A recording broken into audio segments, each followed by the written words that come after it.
A pig's head. Bottles, coins, hate, raining down from 100,000 furious fans. At the center of it all, one man, Luís Figo, Barcelona's hero, now their greatest traitor. But Figo's betrayal wasn't the beginning, and it wasn't the end. It was just one chapter in a war that's lasted for nearly a century. A war called El Clásico. Because when Barcelona meets Real Madrid, you're not just watching football, you're watching Spain's soul collide. To understand this rivalry, you need to know what these clubs stand for. Barcelona, proud, independent, the voice of Catalonia. Their motto says it all. Més que un club. More than a club. They've always represented rebellion, identity, and resistance. Real Madrid, royal, powerful, the club of Spain's capital. Their name literally means royal. They were seen as the team of the establishment, the power of Madrid against the spirit of Catalonia. Two cities, two identities, one obsession. It all began with Alfredo Di Stéfano in 1953. Both Barça and Madrid thought they'd signed him. Barcelona even presented him to the press. But then the Spanish Federation stepped in.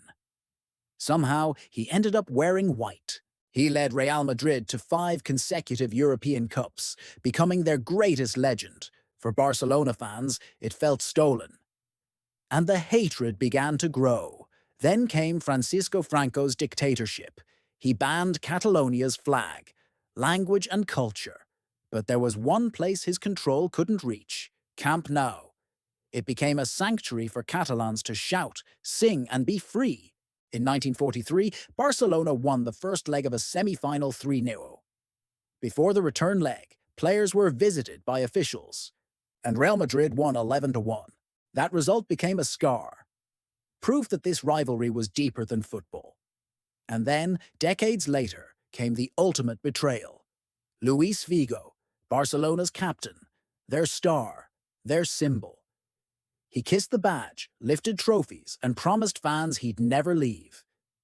But behind the scenes, Real Madrid's new presidential candidate, Florentino Perez, had a bold promise: elect me and I'll bring Figo to Madrid. Everyone laughed. It seemed impossible, until it wasn't. In July 2000, Figo walked out in a white shirt. 16 million, the most expensive transfer ever. Barcelona was stunned. Their leader was gone. When Figo returned to Camp Nou, it wasn't a football match. It was chaos.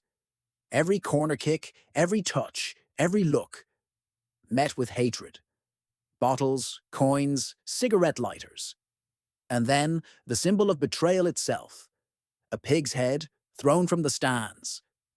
Figo didn't flinch. But that night, he became the most hated man in Catalonia. The noise, the fury, the emotion. It wasn't just about one player. It was the embodiment of decades of tension. That night, El Clásico became more than rivalry. It became war. And then came the modern age. Messi and Ronaldo, 2 players who turned El Clásico into the biggest sporting event on earth. Messi, Barcelona's homegrown genius, quiet and pure. Ronaldo, Madrid's unstoppable force, built for glory. Every goal, every stare, every duel felt personal. Messi's teenage hat-trick. Ronaldo's calma celebration silencing the Camp Nou. A decade where every Clásico felt like destiny. Beauty versus power. Loyalty versus ambition. From Di Stefano's signing to Figo's betrayal, to Messi and Ronaldo's decade of dominance, El Clásico is not just a football rivalry. It's a mirror of Spain. Pride, politics, passion, and pain. Because when Barcelona and Real Madrid collide, you're not just watching a match. You're watching history on fire. Like and subscribe for more football stories.